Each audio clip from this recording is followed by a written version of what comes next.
বাঁধ ভেঙে সংস্কারও হয়, কিন্তু সেই সংস্কারের কাজ শেষ হতে না হতেই ফের ভাঙলো আত্রেই নদীর লো ড্যাম। বালুরঘাটের কথা বলছি, যে ছবি দেখছেন জলের তরে ভাঙলো লো ড্যামের একাংশ। বালুরঘাটের ডাকরা এলাকায় বিপত্তি। কিছুদিন আগেও যেমনটা আপনাদের বলছিলাম, এই লো ড্যামে ভাঙন ধরে, বাঁধের নিচের মাটি সরে গিয়ে ভেঙে পড়ে সেতু, ক্ষতিগ্রস্ত হয়েছিল বাঁধের একাংশ এবং সেই সংস্কারের কাজ শেষ হতে না হতে আবারও ভাঙলো। সরাসরি চলে যাব, অনুপ রয়েছে আমার সঙ্গে। অনুপ, এই সংস্কারের কাজ শেষ হতে না হতেই ফের বিপত্তি, স্বাভাবিকভাবেই একটা চিন্তা বাড়ছে। স্থানীয় মানুষজন কি বলছে, প্রশাসনই বা কি ব্যবস্থা নিচ্ছে?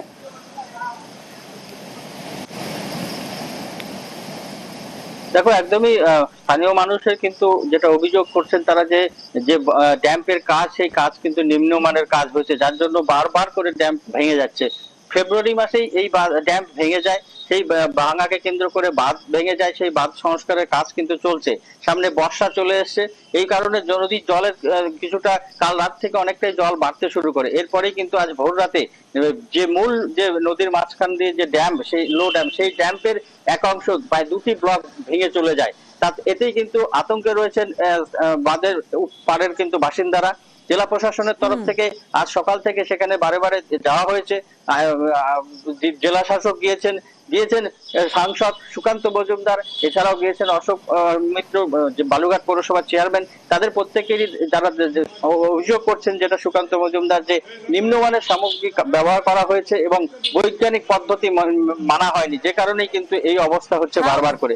যদিও প্রশাসনের তরফ থেকে ব্যবস্থা নেওয়া হচ্ছে, আতঙ্কিত হওয়ার কোনো কারণ নেই বলে জানিয়েছেন তমশ্রী। বেশ,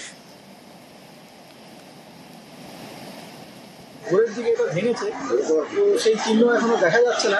এটা তো আমরা হয়তো জলে চলে গেছে। ওনারা আছেন, সুপারিনটেন্ডেন্ট ইঞ্জিনিয়ার আসছে, এসে নিশ্চয়ই ওনারা অফিসারও আছেন, এটা যা ব্যবস্থা নেওয়া। বালুরঘাটের ডাকরা এলাকায় যখন বাঁধ ভেঙে বিপত্তি, তখন অন্য জায়গায় স্বস্তি। জলপাইগুড়ির করলাপাড়ে বর্ষার আগে স্বস্তি, কারণ 690 মিটার বাঁধ তৈরি করছে সেচ দফতর। বাঁধ তৈরিতে 1,35,00,000 টাকা খরচ। সরাসরি চলে যাব, আমার সঙ্গে শান্তনু রয়েছে, শান্তনুর সঙ্গে কথা বলবো। শান্তনু, এতদিন বর্ষা হলে এই জায়গার ছবিটা যেটা ছিল, বানভাসী ছবিটা, সেই ছবিটা তাহলে এবার বদলাতে চলেছে?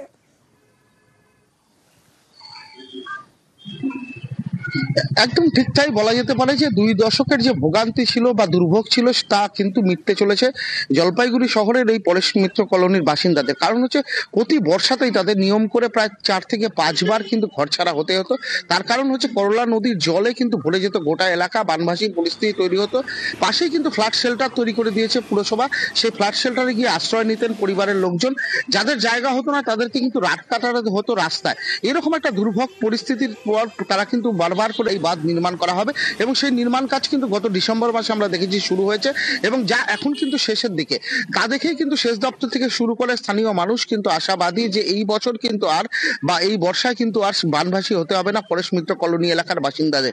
অর্থাৎ তারা বর্ষার দিনে কিন্তু বাড়িতেই রাত কাটাতে পারবেন, নিশ্চিন্তে রাত কাটাতে পারবেন, এমনটাই মনে করছে সেচ দপ্তর। আর সেচ দপ্তরের এই কাজে কিন্তু খুশি একেবারে বলা যেতে পারে করলাপাড়ের এই অঞ্চলের বাসিন্দারা, কারণ তাদের দুর্ভোগ মিটতে চলেছে। তারা বর্ষার সময় যে আতঙ্ক বা যে আশঙ্কার মেঘ তাদের এখানে ছেয়ে যেত, সেই আশঙ্কা থেকে অনেকটাই মুক্ত হতে পারছেন তারা। সেই কারণে কিন্তু তারা চাইছেন যে বাঁধের কাজ শেষ হলে পরে তারা কিন্তু একবার সেই এলাকা কিন্তু প্রশাসনের আধিকারিকরা যাতে এসে দেখে যান এবং আরো কিছুটা অংশ, অর্থাৎ এগিয়ে যাওয়ার পর কিছুটা অংশ রয়েছে সেখানেও কিন্তু সেচ দপ্তর পরিকল্পনা নিয়েছে, সেখানেও একটা ছোট্ট করে বাঁধ তৈরি করে দেওয়া হবে। যদিও সেই অংশ দিয়ে জল ঢোকার কোনো সম্ভাবনা নেই বলে সেচ দপ্তর জানিয়েছে এবং এই যে বাঁধটা তৈরি হলো তার ফলে কিন্তু সেচ দপ্তর বলছে যে পরেশ মিত্র কলোনি এই বছর আর সেইভাবে ভোগান্তির শিকার হবে না। অর্থাৎ মানুষগুলো কিন্তু নিশ্চিন্তে থাকতে পারবেন, অর্থাৎ তাদের যে 2 দশকের যে ভোগান্তি ছিল, দুর্ভোগ ছিল, তা এক কথায় মিটতে চলেছে, সেই ভোগান্তি মিটতে চলেছে। বেশ, ধন্যবাদ শান্তনু। মাঝে ভালোই আছে, সুবিধা হলো আমাদের। প্রতি বছর অসুবিধা হয় খুব, জল টলের জন্য এইসব ঝামেলা, জল আসলে উঠতে হবে। এখনো ভালোই আছে, দেখা যাচ্ছে মোটামুটি, খারাপ নয়, ভালোই আছে। এখন জলটা হোক একটু, জল মোটামুটি অল্প আসলে পরে আমাদের উঠতে লাগে, সেটা এখন হবে না, অল্প অসুবিধা নেই। পরেশ মিত্র বাঁধ আমরা ওয়েল হেড বর্ষা কমপ্লিট করে ফেলেছি, 2টো আউটফল আছে পাইপ দিয়ে, সেটাও প্রায় কমপ্লিট, 5-7 দিনের মধ্যে শেষ হয়ে যাবে। তার মানে বর্ষার আগেই মানুষ সম্পূর্ণ প্রোটেকশন পেয়ে যাবে। লো লাইং এরিয়া ছিল, জল উঠে যেত, সারা বছর ধরেই জল থাকতো, সেটা হবে না। সেচ দপ্তরের সহায়তায় আমাদের বাঁধ তৈরি হচ্ছে 690 মিটার এরিয়া জুড়ে। একটা বাঁধ তৈরি হচ্ছে। তো সেই কারণে আশা করি এলাকার মানুষ এবারের যে জলকষ্টটা ভুগত সেটা আশা করি হবে না। এতে ফ্ল্যাট শেল্টার যেখানে মানুষ উঠে আশ্রয় নিত, অনেক বড় ফ্ল্যাট শেল্টার জলপাইগুড়ি পৌরসভার তরফ থেকে বানানো হয়েছিল। তো সেটা আশা করি এখন বন্যা পরিস্থিতি বা ঠিক থাকলে মানুষের সেখানে আশ্রয় নিতে না হলে আমাদের সেই জায়গাটা আমরা পরবর্তীতে কমিউনিটি হল বা অন্য কিছু করার মতো পরিকল্পনা করব। নিউজ 18 বাংলায় আমরা খবর দেখাই, সাধারণ মানুষের সমস্যার কথা তুলে ধরি, আর সেই সমস্যার সমাধান হলে সেই খবরও আমরা দেখাই। নিউজ 18 বাংলায় ফাঁসি দেওয়ার একটা খবর আপনাদের দেখেছিলাম, ছবিটা দেখাবো আপনাদের।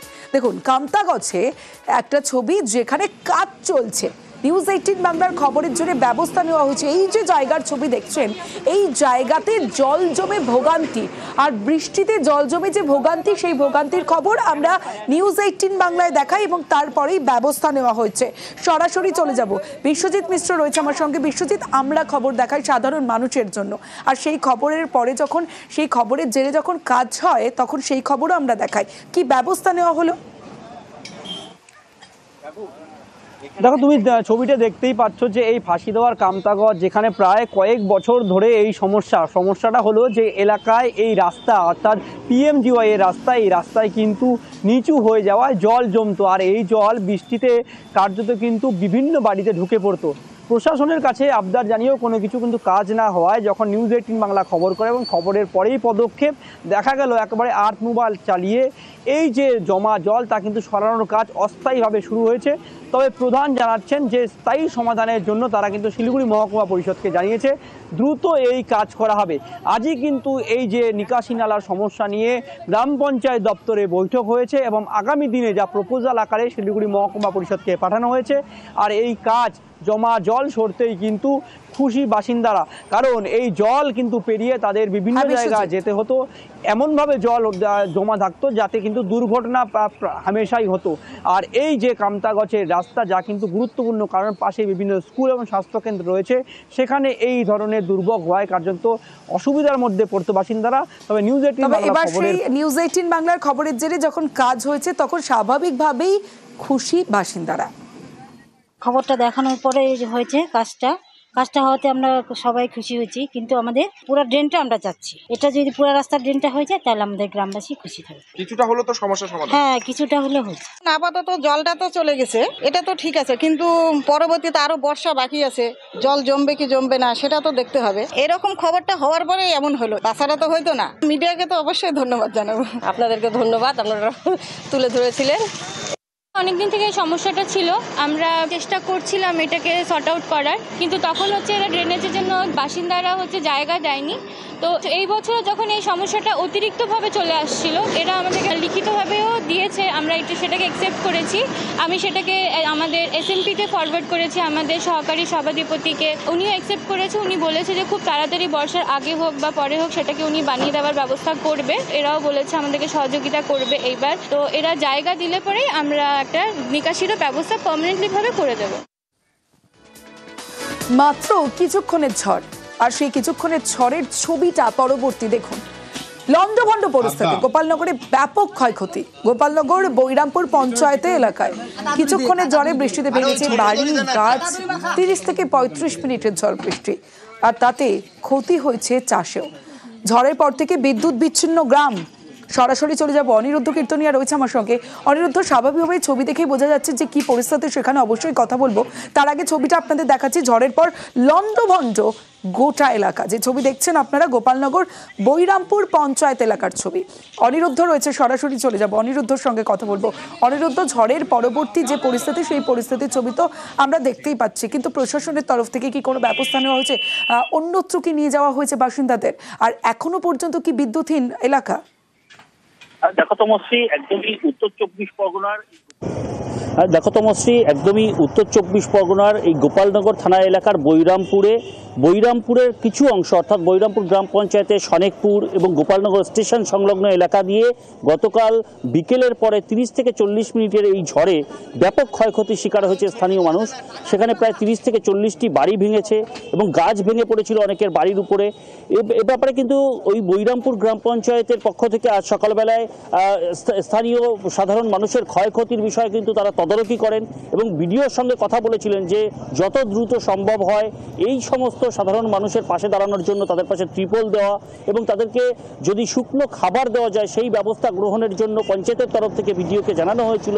ইতিমধ্যেই বিডিওর তরফ থেকে ত্রিপল পাঠানো হয়েছে সেই এলাকায় এবং এখনও বলা যেতে পারে যে বৈরামপুর গ্রাম পঞ্চায়েতের অনেকাংশে এখনও বিদ্যুৎহীন হয়ে রয়েছে।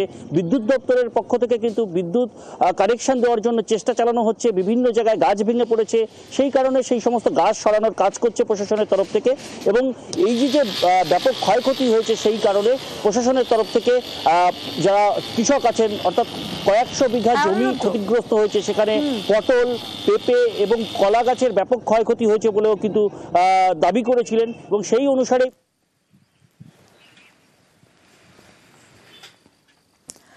যখন খুব কাছের মানুষ হোক বা পোষ্য হারিয়ে যায় তখন সাধারণ মানুষ, যে মানুষটি তার সঙ্গে থাকতেন, তার কি অবস্থা হয় সেটা আমরা প্রত্যেকেই জানি। কিন্তু তারপর যখন পাওয়া যায় তখন আনন্দটাও ঠিক সেই রকমই হয়। যেমন 4 মাস পর পোষ্যের খোঁজ পেলেন। ক্যানিং থানায় অভিযোগ দায়ের করেন যুবক। 18ই জানুয়ারি থেকে নিখোঁজ পোষ্য। অনেক খুঁজেও পোষ্যর খোঁজ পাননি যুবক। অবশেষে 4 মাস পর পোষ্যর খোঁজ পেলেন। সরাসরি চলে যাব, প্রতিনিধি রয়েছে আমার সঙ্গে, অনুপ রয়েছে, অনুপের সঙ্গে কথা বলবো। অনুপ, দুটো বিষয় জানতে চাইবো। এক হচ্ছে যে কোনো পোষ্য যারা থাকেন নিজের মানুষকে ঠিক চিনে নেয়, কিন্তু এই পোষ্যর খোঁজ 4 মাস পর কিভাবে পেলেন যুবক?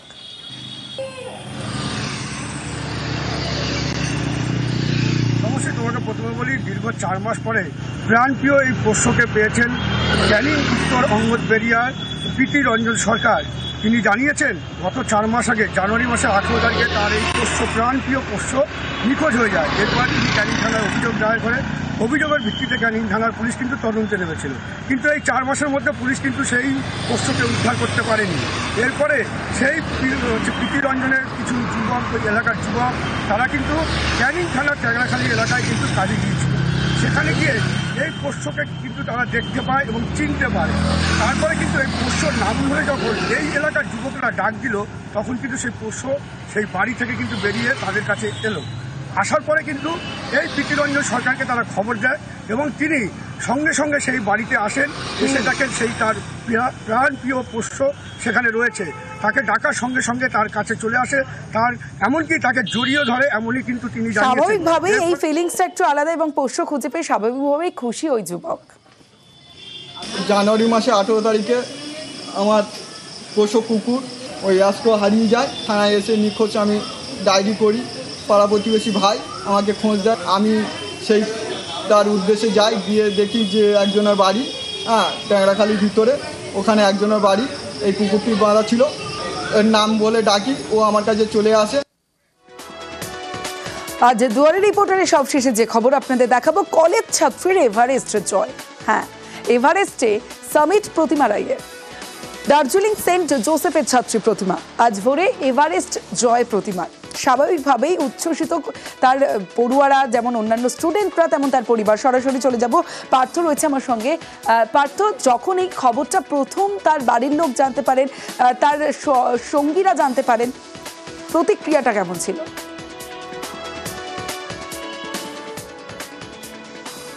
একেবারেই তাই। এই এক কলেজ ছাত্রীর এভারেস্ট জয় স্বাভাবিকভাবেই কিন্তু গোটা শৈল শহরে কিন্তু এই আনন্দটা একেবারে উচ্ছ্বাসে পরিণত হয়েছে।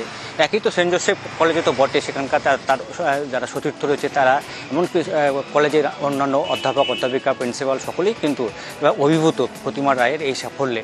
ছোটোবেলার থেকে সে কিন্তু খেলাধুলার সঙ্গেই সে জড়িত এবং পাহাড়ে চড়া একটা নেশা কিন্তু তার ছোটোবেলার থেকেই ছিল। একদিকে যেমন তিনি বিভিন্ন টুর্নামেন্টে যেমন অংশগ্রহণ করতেন, বিশেষ করে অ্যাথলিট থেকে যেরকম অংশগ্রহণ করতেন এবং লং রানে তিনি অংশগ্রহণ করতেন, পাশাপাশি কিন্তু পাহাড় চড়ার সেই অদম্য জেদ বা নেশা সেটাও কিন্তু ধরে রেখেছিলেন এবং তারই অংশ হিসেবে কিন্তু তার আজকে এই এভারেস্ট জয়। এবং গত 18 তারিখ সে বেস ক্যাম্পে পৌঁছে এবং আজ ভোরে সে এভারেস্ট শৃঙ্গে পৌঁছায় এবং স্বাভাবিকভাবে সেও উচ্ছ্বসিত এবং তার পরিবার থেকে শুরু করে গোটা শৈল শহর কিন্তু এখন কবে প্রতিমা ফিরে আসবেন ঘরে তারই কিন্তু অপেক্ষায় দিন গুনছেন প্রত্যেকে। ধন্যবাদ পার্থ।